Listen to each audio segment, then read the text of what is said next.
Buenos días, me toca entonces ahora explicar el pensamiento político de autores fundamentales, específicamente la política de Karl Popper.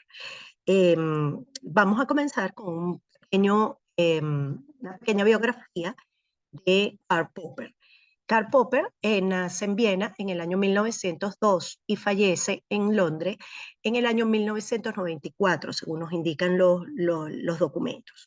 Fue hijo de un importante abogado de nombre Simon C. Karl Popper y de una mujer de descendencia judía de nombre Jennifer Schiffer. Dentro de su desarrollo profesional, él estudió y fue filósofo y fue conocido por crear, o fue el filósofo conocido por crear el falsacionismo y la defensa de la democracia liberal. Dentro de sus obras escritas voy a hablar específicamente de dos que considero que para mí fueron las más importantes, que es la lógica de la investigación científica y la sociedad abierta y sus enemigos. ¿Okay? En la crítica a la parte científica, él establece dentro de su desarrollo, dentro de la evolución de su teoría, la teoría de los tres mundos, donde dice que existe un mundo físico, que es un mundo de la existencia y de la realidad, hay un mundo subjetivo, un M2, que es ese mundo de la experiencia personal, es un mundo subjetivo, un conocimiento personal, y está el mundo 3, que es el mundo simbólico o el mundo del conocimiento explícito. ¿Okay? Pero, ¿en qué consisten estos tres mundos? Y vamos a verlo con un gráfico. A ver, voy a partir del M1, que es el mundo que nosotros conocemos, el mundo del conocimiento, donde está la física, la química, donde están nuestras leyes, donde están todas esas leyes que pudieran aparecer. ¿Okay? Este mundo M1 es el mundo del descubrimiento, es el mundo que nos regula el conocimiento personal, o es el mundo M2. Ese mundo M2 es ese conocimiento tácito que subjetivo que tiene el ser humano, que es individual, que va en función a la memoria y es un mundo netamente producido individualmente por el ser humano. Pero sin embargo, este mundo M1 es el que me posibilita la existencia, perdón, este mundo M2 es el que me posibilita la existencia del M1. Sin embargo, este conocimiento personal lleva a la producción del M3. El M3 es ese mundo del conocimiento procedimental y declarativo. Si no tengo el M1 y no tengo el M2, no voy a tener al M3. El M3 viene a ser el desarrollo y el recuerdo del M2. En el M3 es ese conocimiento objetivo virtual donde nosotros ponemos, vamos a decir, en blanco y negro, el conocimiento explícito. Es donde se producen los libros, las tecnologías, los escritos. Sin embargo, este M3 es la lógica inferida del M1 y M1 es el que describe y predice al M3. Es decir, todos los mundos, tanto el M1 como el M2 y el M3, están relacionados y no existen uno sin la existencia del otro. Entonces, el mundo físico M1 produce al mundo del conocimiento subjetivo sobre el mundo físico o al M2. El M1 posibilita que el M2 exista y es la lógica inferida del M3. Segundo, el mundo de las ideas, M3, es la sencillez y no existiría sin el conocimiento particular de cada persona. Y ese conocimiento va contrastado con el conocimiento de otras personas, es decir, el M2. En otras palabras, M2 produce M3 y asimismo M2 intenta controlar a M1.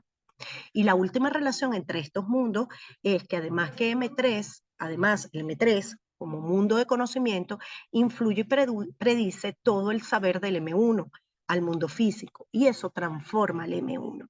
Entonces, con esta teoría, él establece que tanto el conocimiento que nos rodea, el M1, se convierte en parte de nosotros, como M2. Y luego, este conocimiento que es parte de nosotros se almacena en contenidos históricos y en contexto desarrollado por nosotros, el M3. Es decir, se parte de el conocimiento existente en M1, pasa por una subjetividad del individuo que lo transforma, que lo interpreta, y esa transformación y esa interpretación luego se plasma por escrito en los documentos históricos y contextos que forma el M3. Entonces, este es el marco para decir que el conocimiento y el pensamiento trabajan en dos sentidos. En el primer sentido, que es el conocimiento subjetivo o el sentido subjetivo, que es el estado de ánimo y la disposición a comportarse y reaccionar de determinada manera. Y el segundo es el conocimiento objetivo, que es la expresión de los problemas, teorías y argumentos. El primero es personal y el segundo es totalmente independiente de la reivindicación del saber. Esto es en resumen un poquito lo que tiene en esa teoría del conocimiento basado en la existencia de los tres mundos.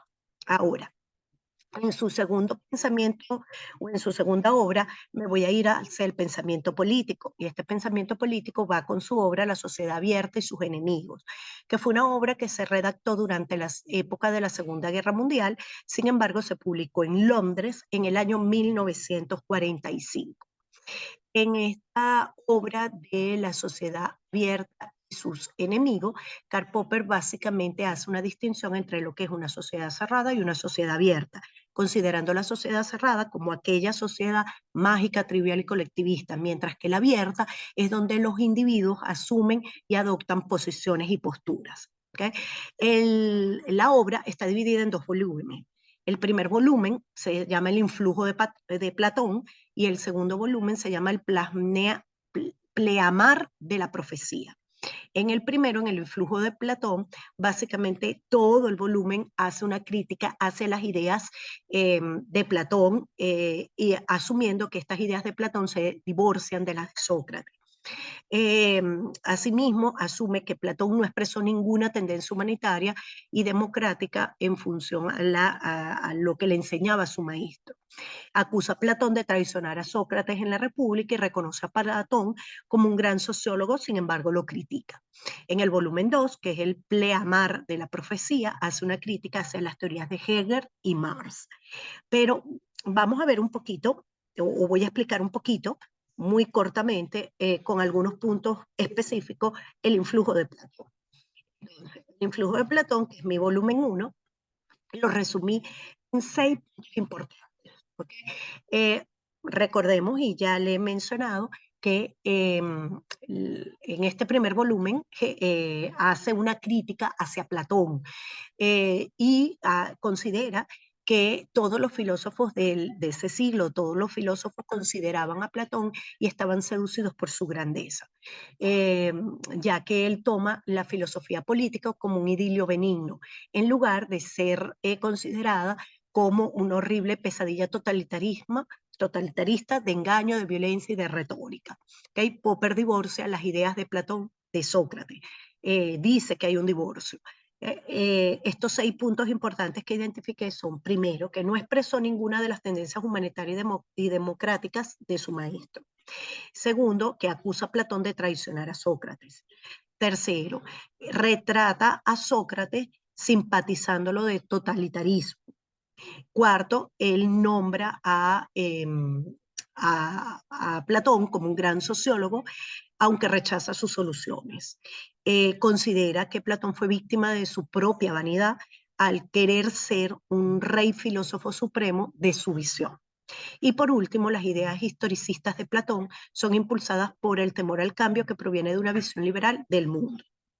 En otras palabras, en este primer volumen, Popper marca la necesidad de la creación de una democracia liberal como única forma de gobierno que permita la mejora institucional sin violencia y sin derramamiento de sangre. ¿Ya? Eso es un poquito en resumen lo que es ese primer volumen. Mientras el segundo volumen, Pleamar de la profecía, donde hace la crítica básicamente a Hegel y a Marx, él sin embargo comienza su volumen también hablando de Aristóteles, argumentando que Aristóteles tuvo influencia en la raíz del totalitarismo del siglo XX hacia Hegel y a Marx. O sea que Hegel y Marx también siguen alguna línea aristotélica de las teorías desarrolladas por él. Entonces, critica a Aristóteles de ser falto de sagacidad y sistematizador de las ideas platónicas. Apoya a la esclavitud, considera que Aristóteles tiene una forma de entender el gobierno ideal y de apoyar a la aristocracia griega de la época. Y finalmente Causa propone que toda la existencia está determinada por ser algo y llegar a un fin, coactando el movimiento. Por su parte, las críticas que hace sobre Hegel son muy feroces porque considera que Hegel desarrolla el historicismo como nunca. Hegel marcó el comienzo de la edad de la deshonestidad y la edad de la irresponsabilidad. Y sigue hablando y sigue haciendo críticas sobre el historicismo y el positivismo moral de Hegel, así como su método dialéctico al nacionalismo hegeliano y a la relación con el totalitarismo moderno. Por otro lado, a Marx lo llama el falso profeta, critica el historicismo y el determinismo marxista como heredero de Hegel y se fundamenta en sostener la vida humana pensando que está determinada por leyes inexorables e inmutables de la historia. El historicismo de Marx para Popper es sencillamente un utopismo, ¿eh? Puesto que al ser un socialismo debería pasar de una etapa, o considera que el socialismo debería pasar de una etapa utópica a una etapa científica. Y el socialismo sencillamente se quedó en una utopía. ¿Okay? ¿Qué conclusiones podemos sacar? Primero, que Popper se convirtió en uno de los principales padres del neoliberalismo. Segundo, que critica el marxismo, por consiguiente, al socialismo, afirmando que éste apuesta por la igualdad, limitando las libertades. Y en las sociedades abiertas se deben enaltecer las libertades individuales en oposición a las libertades iguales. Esto es lo que va a dar una apertura. Popper hace una especie de analogía entre las ciencias naturales y la historia para justificar leyes universales. Alega que la ciencia acude a leyes universales solo para demostrar cosas. Critica el predecir de las ciencias, puesto que el uso o la ciencia debe usarse no solo para predecir, sino para explicar sucesos. Y finalmente alega una contradicción existente entre las leyes universales y la explicación histórica. Gracias.